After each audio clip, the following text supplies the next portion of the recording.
is your name? Annie Sutter. And where were you born, Annie, and what year? I was born in Madison, Wisconsin in 36. And what brought you to Sausalito? I always wanted to go to California. I thought I was going to go to a place with a beach and sea and surf. And it turned out I had so much fun in the city on those first days that I just stayed in the city. But I got to Sausalito after a while. I can't remember exactly when. Tell me about your houseboat. My houseboat was on Issaquah. I wrote a story about that, and it's called The History of Issaquah. That's a book that I wrote about the history about Issaquah. The column was called On the Water, and it was about happenings around Sausalito. What were some of your favorite things about Sausalito?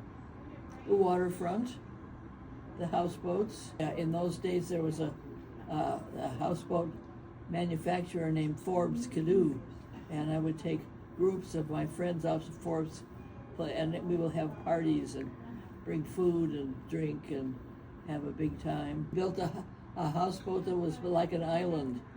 He made it like an island, and it was called Forbes Island. And he was my friend, and so he let me bring my friends out there with picnics and fun. Houseboaters couldn't sleep at night because something was going, and they finally got a scientist to check out what it was, and it was this fish mating. It was a mating call of a fish. And what did they think it was before then? Oh, I can tell you, right here. Toads or something? It's right in the back. A humming toadfish. Residents were perplexed and annoyed by a persistent, loud humming noise coming from the water under the hulls.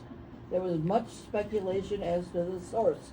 Some ideas were a clandestine submarine lurking in the water, the signal of a Soviet spy ring, defunct railroad swishing gear, low-flying B-52s, UFOs, and a container ship full of vibrators which ran aground off Sausalito. It was the director of the Steinhardt Aquarium who made a nighttime foray into the murky waters with scoop nets and electronic equipment, and officially declared that the hum was a mating call from a singularly ugly little fish called the Poristhos noatus. It has a protruding shrimp chin, whiskers, and a spiny backbone, and in pursuit of a partner, makes a peculiar humming noise with its air bladder. This so delighted the houseboaters that they held several festivals complete with T-shirts in its honor. And this is the book that you wrote, right? Yeah, The History of Issaquah.